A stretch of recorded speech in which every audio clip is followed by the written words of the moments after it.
아, 그 히브리서 11장에 믿음으로 살았던 그 믿음의 조상들이 나오는데 특별히 믿음의 조상이라고 하는 아브라함으로부터 오늘 이 요셉까지가 소위 말하는 믿음의 족장들이다 이렇게 말합니다. 근데 이 네 믿음의 족장들을 보면요, 공통점이 있습니다. 뭘까요?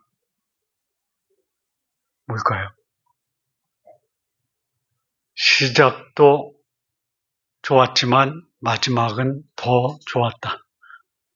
사실 아브라함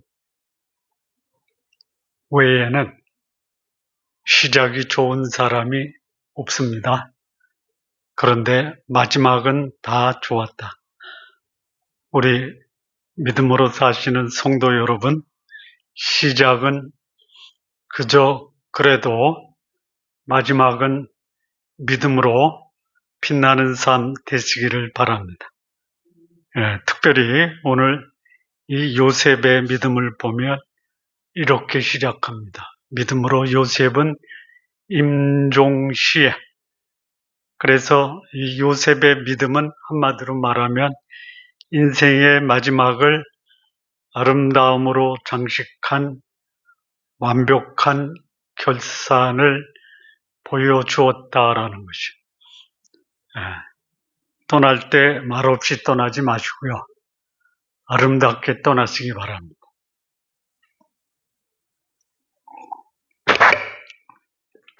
지난주에 야곱에 대해서 야곱을 아서 핑커라는 분은 찬란하게 떠오르는 태양과 같다 그랬죠. 근데 그게 좀 이상해요. 찬란하게 떠오르는 태양이 아니고 아름다운 노을을 지는 황혼의 석양이다 그랬죠. 아브라함은 어떻습니까?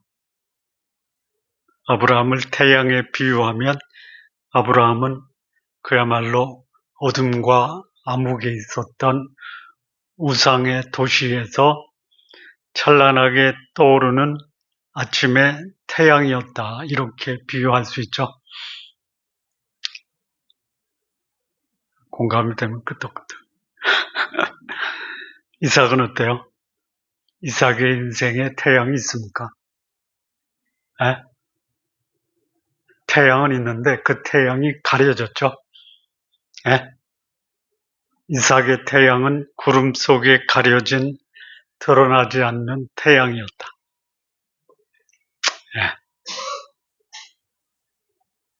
야곱은 먹구름을 걷어내고 아름다운 노을을 만드는 황혼의 석양이었다. 험악한 세월을 살았는데 마지막을 언제요? 죽을 때에 지팡이 의지에서 요셉의 아들들을 축복합니다. 그리고 하나님께 경배합니다. 요셉의 인생을 태양에 비유하면 어떨까요? 시작부터 마지막까지 그는 아름다웠다. 그래서 요셉의 삶을 태양에 비유하면 마치 구름 한 점 없는 정오에 내리쬐는 태양과 같다. 이렇게 비유할 수 있습니다. 근데 이게 살아가는 삶의 모습도 그랬지만 그의 내면의 인격과 믿음이 한결같았다. 아마 믿음으로 사는 사람들의 삶에서 이렇게 믿음의 족장들이 보여주었던 이 태양의 비유에 다 어딘가 하나에 해당될 것입니다. 자, 중요한 것은 뭡니까?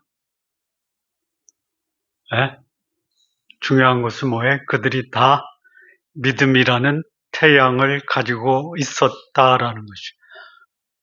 때로는 아침에, 때로는 가려진 상태에서, 때로는 황혼의 석양에, 때로는 한 정오에 내리쬐는 태양과 같은 삶을 살 수 있다라는 거예요.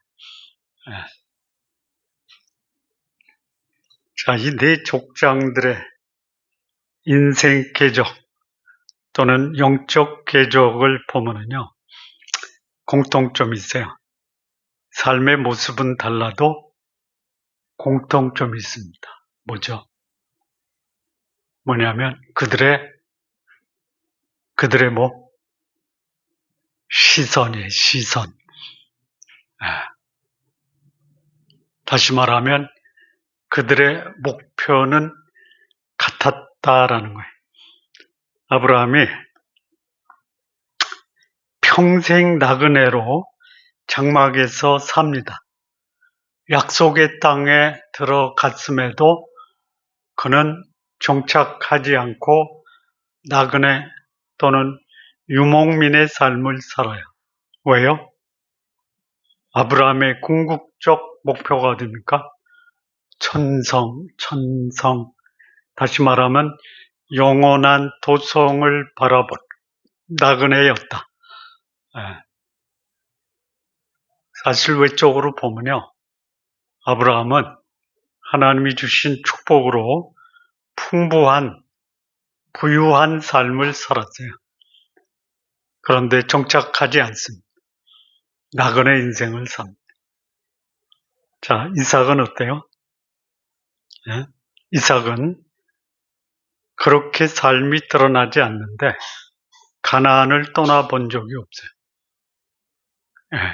여기가 내 평생 뼈를 묻어야 될 하나님이 허락하신 약속의 땅이다. 물론 하나님이 그를 축복하셔서 추수의 100배의 결실을 맺었던 아주 풍족한 삶을 살았어요. 아브라함도 갈대아 우르에서 하란, 그리고 가나안, 애굽, 그리고 가나안 이렇게 나그네 삶을 살았어요. 그리고 궁극적으로는 가나안에 정착을 했지만 이 요셉은 가나안을 떠나본 적이 없어요. 다시 말하면 하나님이 지정해준 약속의 땅에 머물렀다라는 거죠. 약속의 영역을 떠나지 않았다.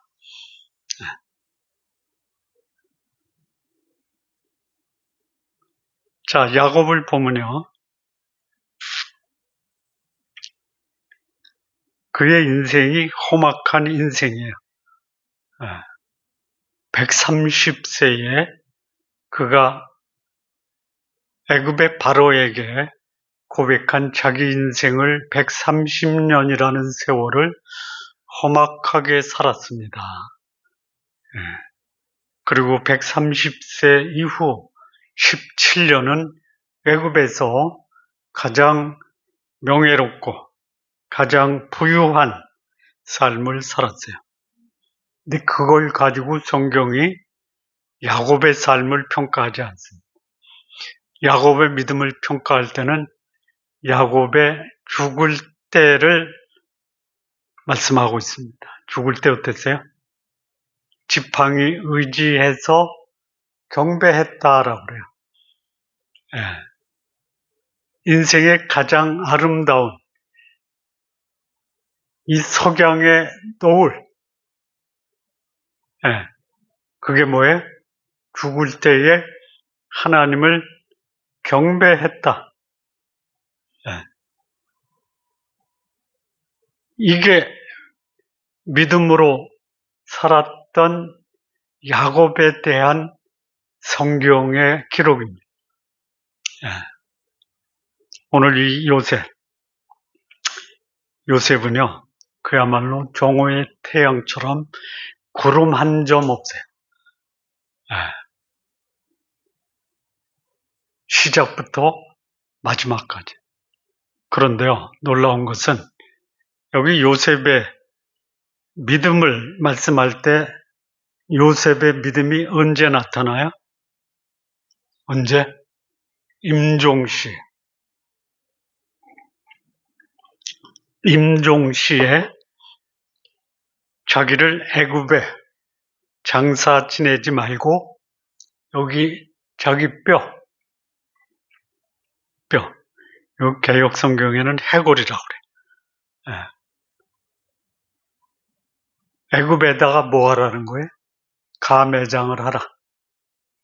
그리고 우리 이스라엘 민족이 애굽을 떠날 때 내 유고를 가지고 가나안에 장례를 치러라. 이게 언제냐면요.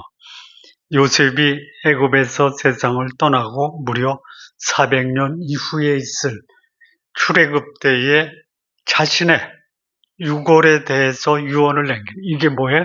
믿음이다라는 거예요. 믿음.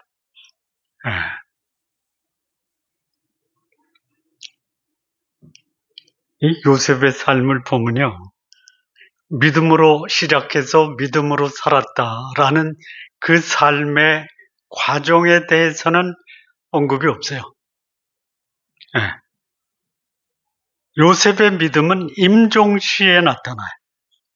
그의 후손들에게 자손들이 자기의 유고를 메고 가나안에 들어가서 거기에 장사 지낼 것을 유언으로 남기는 것이 뭐예요? 믿음이에요. 믿음.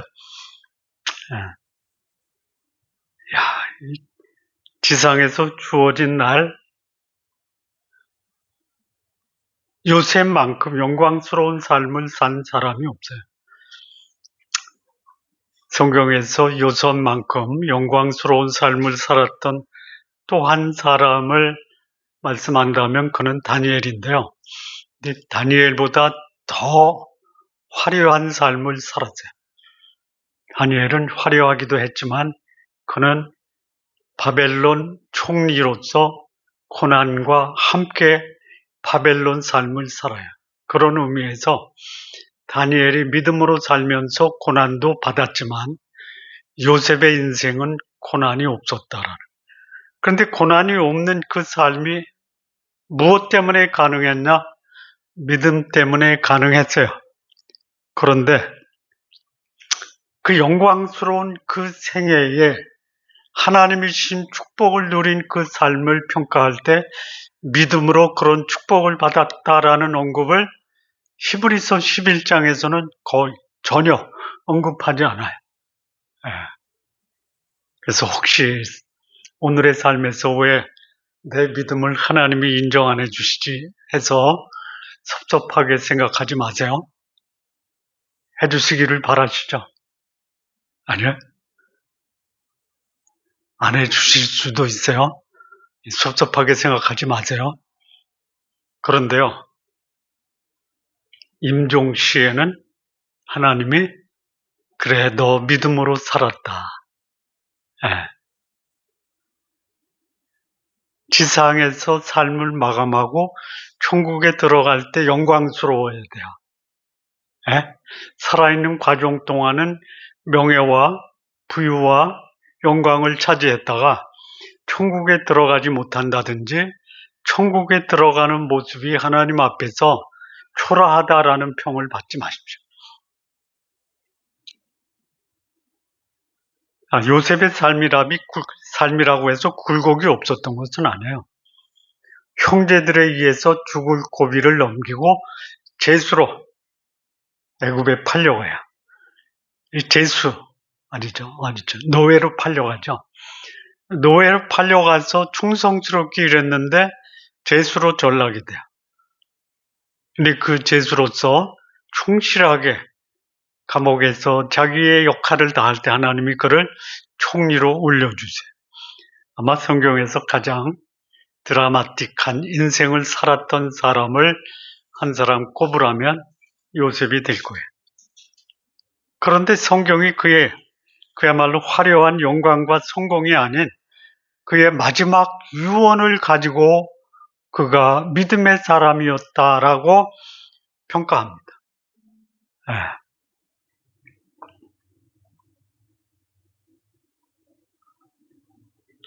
요셉의 삶에서 어렸을 때부터 마지막 죽을 때까지 그에게 따라붙는 수식어가 하나 있어요.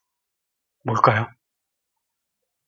이것이 그의 삶을 구름 한 점 없는 종후의 태양과 같은 삶이 되게 하셨다. 뭐예요? 진정한 태양은 뭡니까? 예? 빛 대신 하나님이죠. 빛 대신 예수 그리스도죠. 요셉이 평생에 그의 삶 속에서 떠나지 않았던 게 뭐예요? 태양 대신 하나님이 그를 떠나지 않았다라는. 한번 좀 찾아보실까요? 창세기 39장 2절 3절 한번 보실래요? 창세기 39장 2절 3절 볼 수 있어요?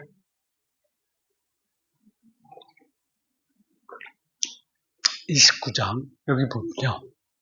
여기 보세요. 뭐가 눈에 띄나요? 여호와께서 요셉과 함께 하심으로. 3절도 보시죠. 여기도 그의 주인이 여호와께서 그와 함께 하심을 보며,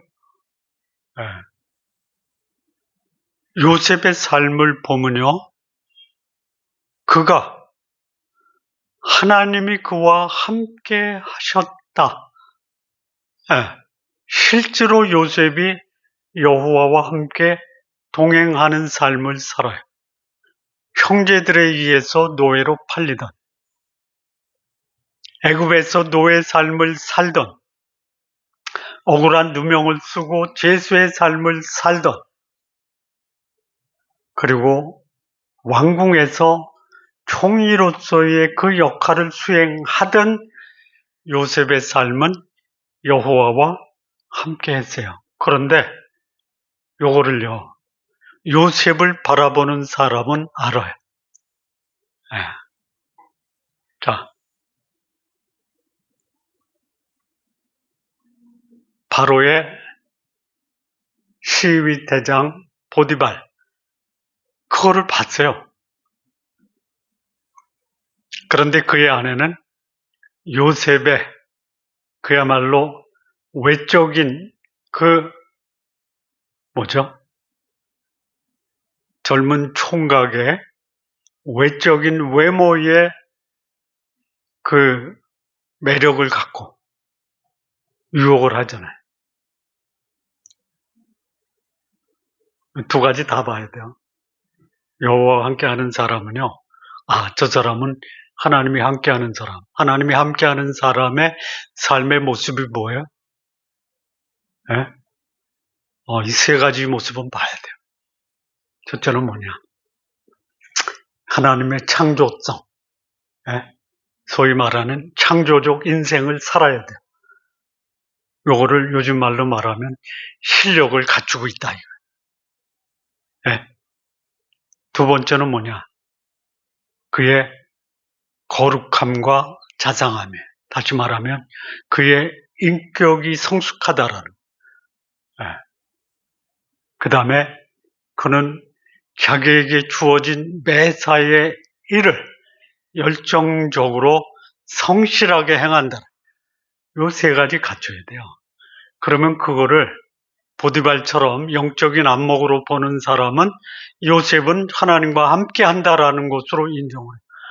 그런데 그런 사람, 실력도 있어요. 인격도 있어요. 열정도 있어요. 그거를 바라보는 세속적인 사람은요, 뭐예요?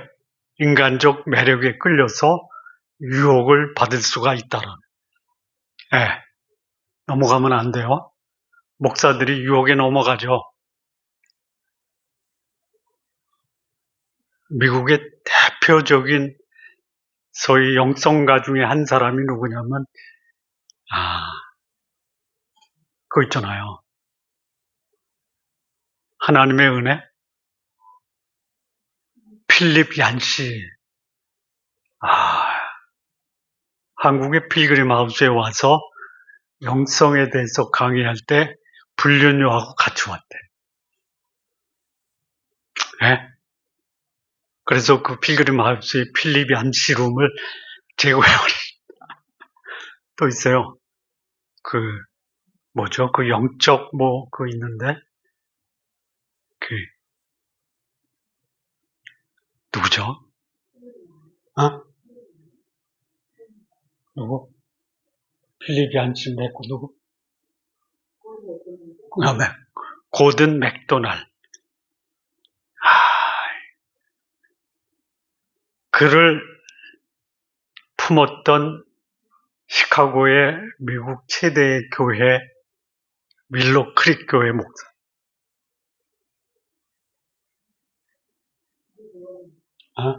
릭 워렌. 다 넘어가. 조심해야 돼요. 네? 저는 그렇게 요셉 같은 사람은 아니에요. 사람들이 저를 볼 때 하나님이 함께하는 사람으로 보게 하시고, 저를 유혹하는 유혹의 대상이 안 되도록 기도해 주세요. 안 하실 거요?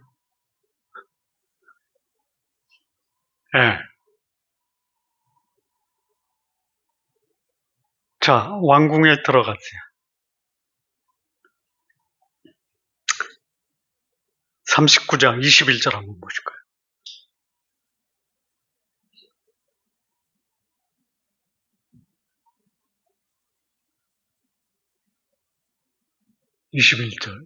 여기는요, 감옥에서요, 감옥에서. 노예로 있던,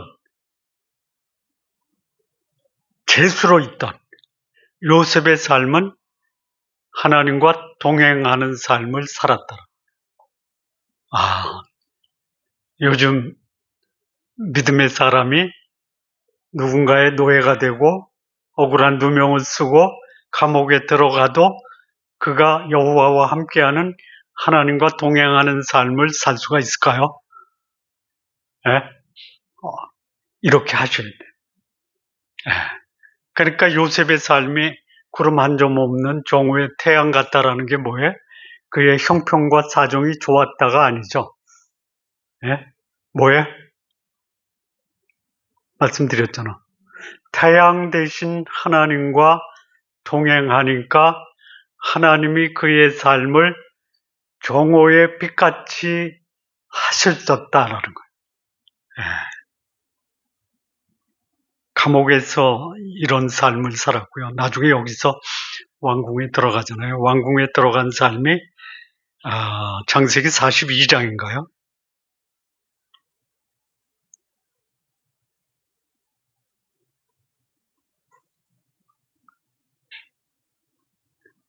창세기 42장.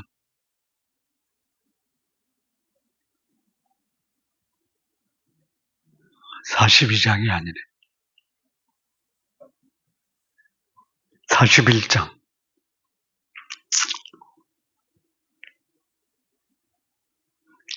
38절. 바로의 꿈을 해몽을 합니다. 그리고 바로는 요셉을 애굽의 총리가 되게 합니다. 그때 나이가 30살입니다.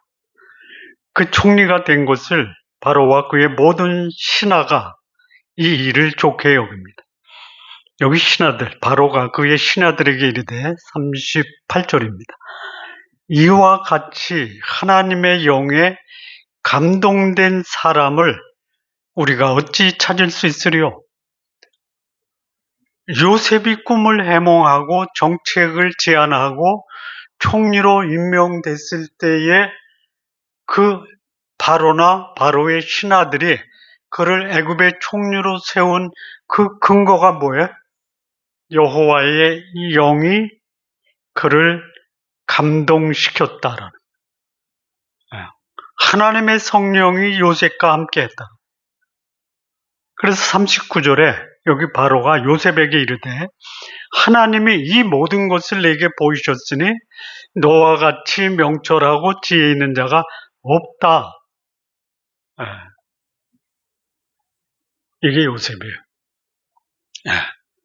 자, 그렇다면 오늘의 삶이 노예 같고 죄수 같아도 어떻게 살면 내 삶이 정오의 태양과 같아요? 하나님과 동행하고 성령의 인도함을 받으면 내 삶은 정오의 빛과 같은 삶을 살 수 있다라는 거예요. 우리 성도님들 하나님과 동행하고 성령의 인도함을 받으시기를 바랍니다. 역경이 닥칠 때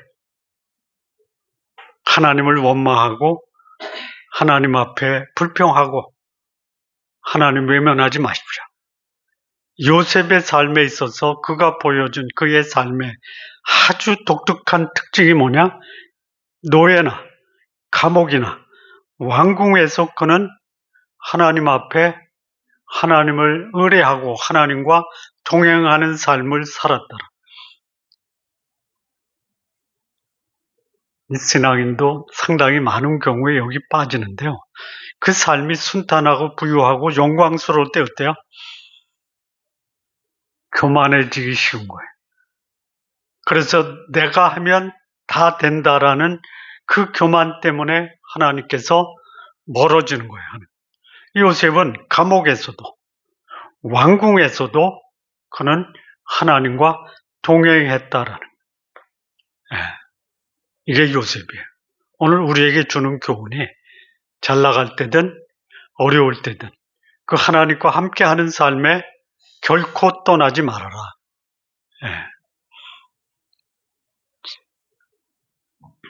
요셉의 삶, 믿음의 삶의 마지막을 뭐라고 하냐면 임종시에 이렇게 얘기하죠. 임종과 죽음. 21절에는 야곱은 죽을 때 이렇게 얘기하죠. 히브리서 11장 21절에 야곱은 죽을 때에 요셉은 임종시에 어떻게 달라요? 죽음 21절도 보실래요? 믿음으로 야곱은 죽을 때에 이렇게 돼 있어요. 근데 믿음으로 요셉은 임종시에 죽음과 임종이 어떻게 달라요?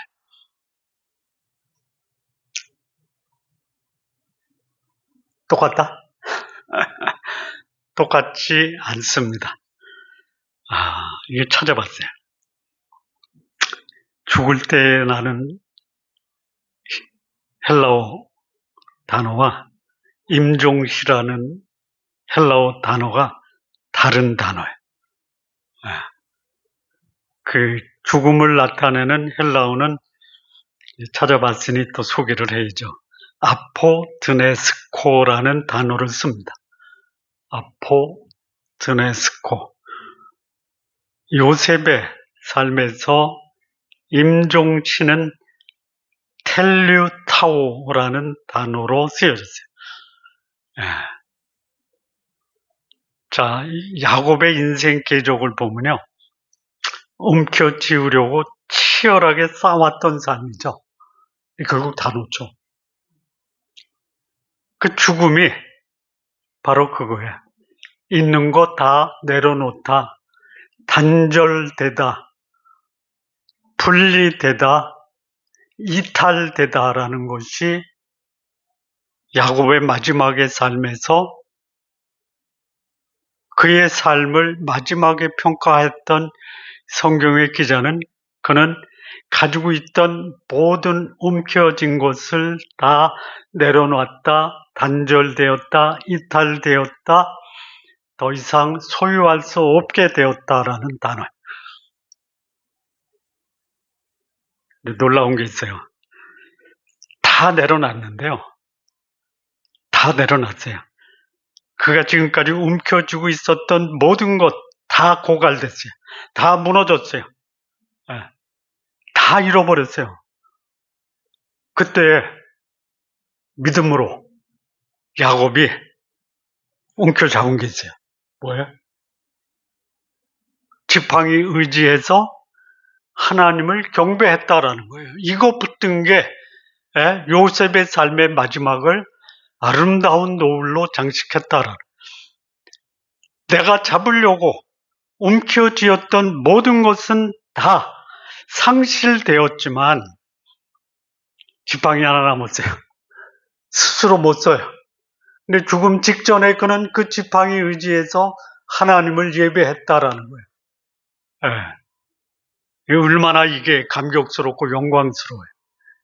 예.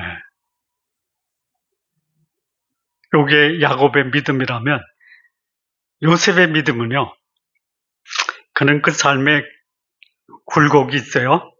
그럼에도 불구하고 그는 그야말로 정오에 구름 한 점 없는 태양으로서의 삶을 살았어요. 예. 그런데 히브리서 11장 22절에 요셉이 임종시해라는 것이에요. 임종시해. 자, 보세요. 애굽의 총리예요. 애굽의 총리가 죽으면 어디 묻혀야 돼요? 피라미드에 묻힐 수 있죠. 예? 살아있을 때도 화려한 그 집에서 머물고 죽어서도 왕과 같은 그런 피라미드의 위대한 그 무덤에 안치될 수 있어요. 근데 그때 어떻게 했어요? 나에게는 피라미드가 필요 없다.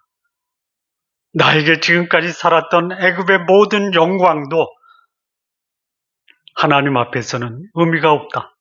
하나님이 주신 축복을 내가 감사하고 그것을 누렸지만 그것이 내가 마지막을 결산할 때 내 삶을 마감하는 모습이 아니다. 이 텔류타우라는 것은 무슨 말이냐면 결산하다, 정산하다, 완성하다라는 거예요.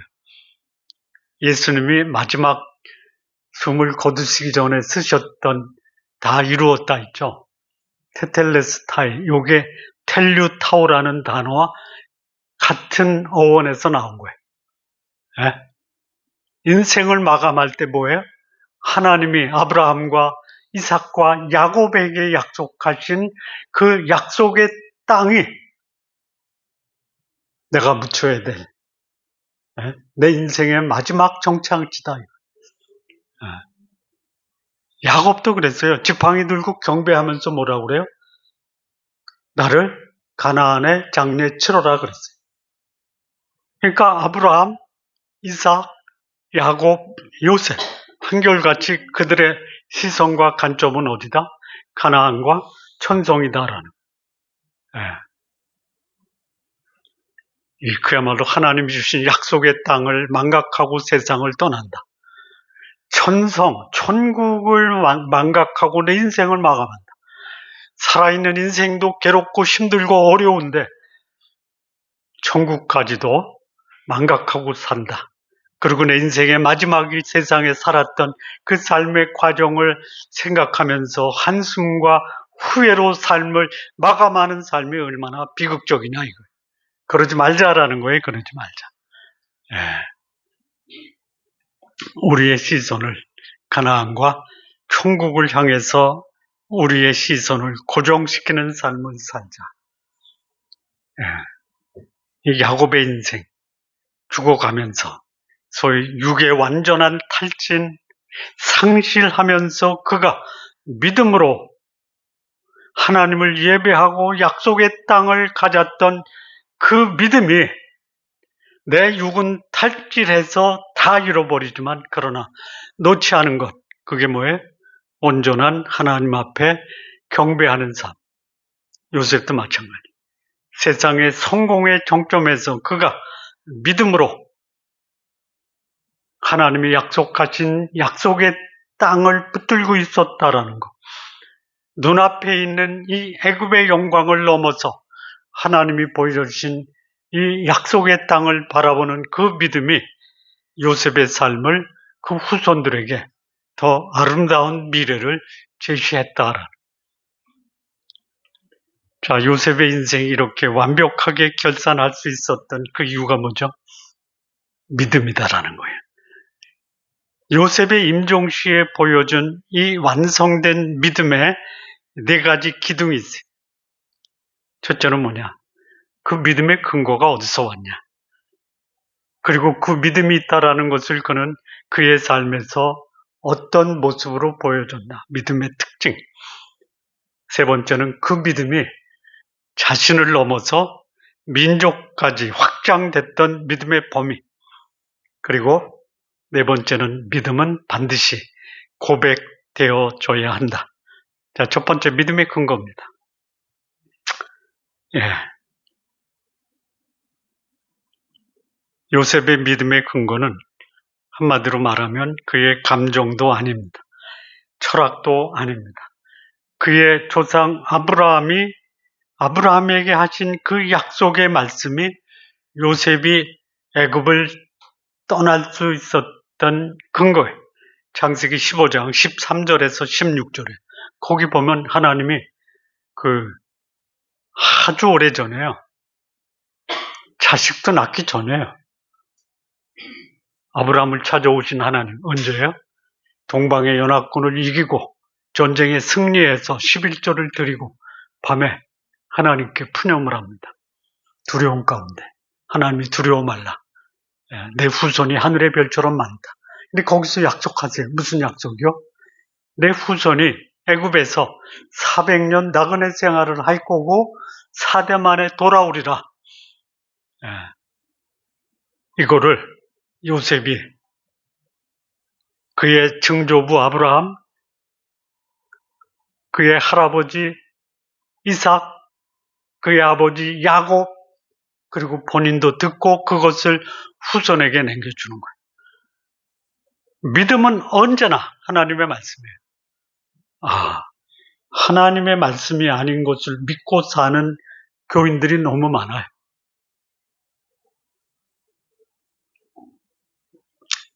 하나님의 말씀이 아니면요, 믿지 마세요. 믿지 마세요. 성경은 안 믿고요, 목사의 말은 믿어요. 여러분, 제가 하는 말 믿지 마세요. 제가 하는 말 중에 하나님의 말씀만 믿으세요. 예?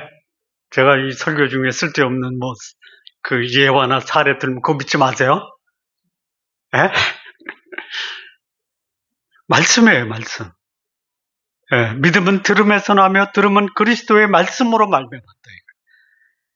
예, 하나님의 말씀 없는 신앙생활은 불가능해요.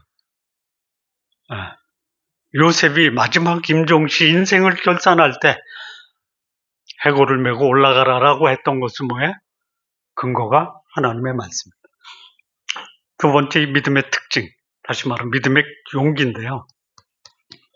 이 성공의 자리를 떠나는 결단이 쉽지가 않잖아요. 예? 안 쉬워요. 요 말은 믿지 마세요. 90이 넘어도 인생의 성공에 이루었던 그 성취를 놓지 못하는 분들도 있어요. 예? 아마 그분 장수하실 것 같아. 네, 요셉은요, 내려놨어요. 성공의 자리를 내려놨어요. 예. 창세기 50장 25절에요.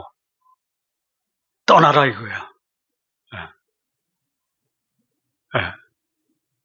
여기 요셉이 이스라엘 자손에게 맹세시키잖아요. 뭐라고요? 내 해골을 메고 올라가겠다 하라. 어떻게 가능했어요? 믿음 때문에 가능한 거예요. 믿음은요, 결단이 있어야 돼요. 떠나는 용기가 있어야 돼요. 예. 지금의 내가 성공한 자리에 머무는 것, 권력과 명예를 누렸지만, 그러나 믿음을 가진 요셉의 마음에는 권력과 명예가 아니라 뭐예요? 약속의 땅, 가나안이었다. 우리 마음에 뭐가 있어야 돼요? 나그네서 살면서 천국을 향한 소망과 믿음 가운데 살아갈 수 있어야지. 하나님은 우리를 너는 믿음으로 살았다라고 칭찬하는 참된 용기, 참된 믿음의 결단은 실패했을 때 돌아가는 것이 아니고 가장 성공했을 때 세상의 축복을 내려놓고 영원한 하나님의 약속을 선택하는 것이 믿음의 용기다. 자, 그 다음에 이 믿음의 봄인데요. 여기 25절 뭐라고 그래요? 이스라엘 자손에게 당신들은 여기서 내 해골을 메고 올라가라. 요셉은 자기만을 위한 삶이 아니었어요. 우리의 신앙이 이제는 나를 넘어서 다른 사람을 넘어서 민족 전체까지 바라봐야 돼요. 사도 바울이요, 히브리 민족. 사도 바울이 유대인이에요?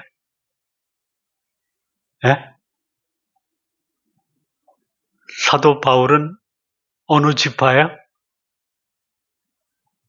몰라요? 베냐민 지파예요.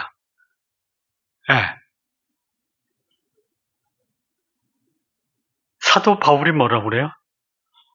이스라엘 백성을 위해서 내가 하나님께 저주를 받아도 차라리 받겠습니다.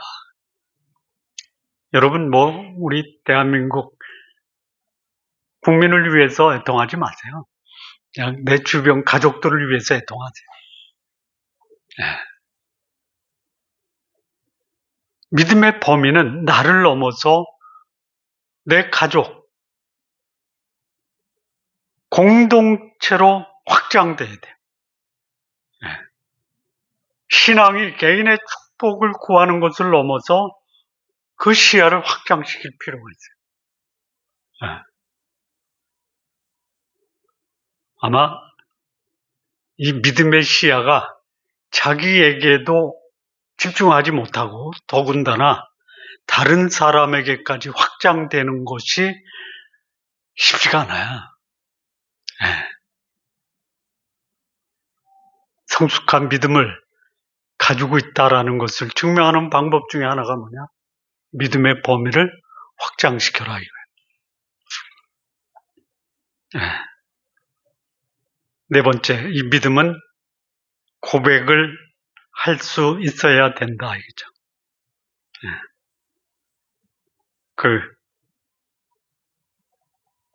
요셉이 이런 고백을 한 거예요. 여기 25절처럼. 그러니까 나의 소망과 나의 애정은 애굽의 성공과 명예가 아니다. 나의 소망과 애정은 하나님이 약속하신 가나안이다. 라고 그가 죽음을 통해서 남긴 강력한 신앙 고백. 믿음은 고백되어야 한다. 우리 신앙인들이 모여서 교제할 때 이런 신앙 고백이 자연스러워야 돼. 로마서 10장 10절인가요? 사람이 마음으로 믿어 의에 이르고 입으로 시인하여 구원에 이른다. 이 목사들이 만나서 교제할 때도요, 신앙 얘기 안 해요.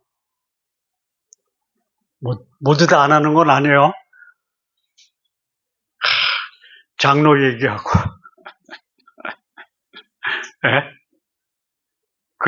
목회 은퇴 후에 먹고 사는 얘기하고,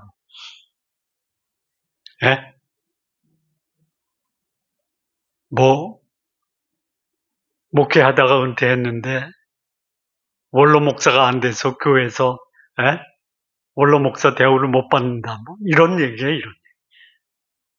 그리고 자랑하는 사람은 나는 은퇴는 하지만 교회에서 원로 목사 대우를 해서 은퇴 후에 경제적인 문제는 다 해결. 그거 필요해요.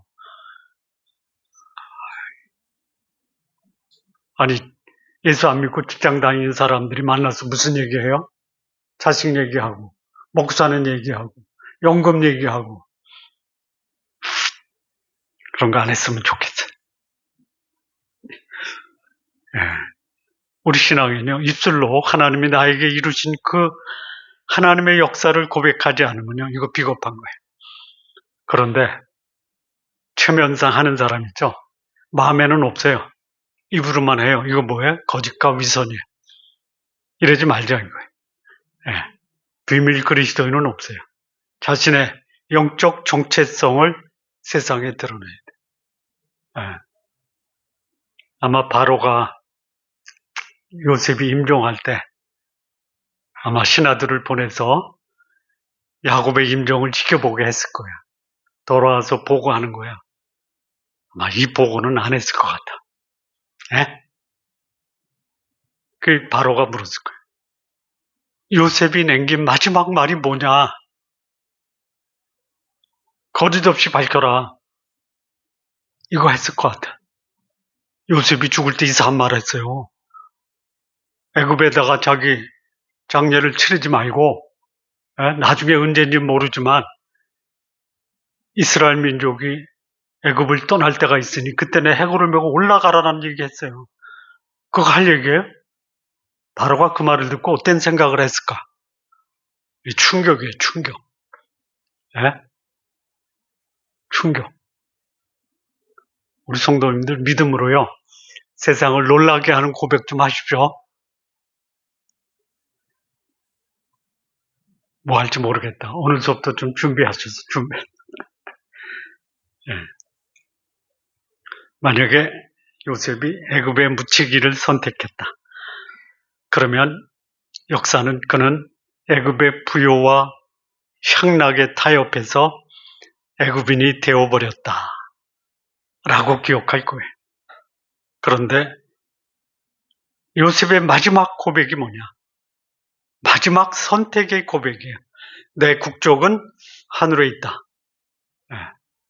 나는 오늘 세상을 떠나지만 나는 오늘 하나님 나라에 들어갑니다. 라고 고백하는 이 고백이 임종을 지켜보는 사람들에게 충격과 감동이 될 거예요. 예수님 마지막 고백이 뭐였죠? 일곱 가지 말을 했을 때 거기 무슨 말씀이냐면요. 아버지여 저들을 용서해 주십시오. 내 영혼을 아버지께 의탁합니다. 다 이루었다. 모욕을 당하고 공개적으로 그는 죽음을 당하면서 우리를 향한 그분의 사랑을 확증하셨어요. 공개적으로 확증하셨어요. 다음 우리도 공개적으로 우리의 주님은 예수 그리스도이십니다. 라는 고백을 하시면서 여러분의 삶이 정산되고 결산되었으면 좋겠습니다. 우리 믿음으로 오늘의 삶 사시는 성도님들 되시기를 바랍니다. 기도하시겠습니다. 하나님 아버지 감사합니다. 믿음으로 우리의 삶 살아가는 귀한 성도님들 모두 되게 하옵소서. 예수님의 이름으로 기도합니다. 아멘.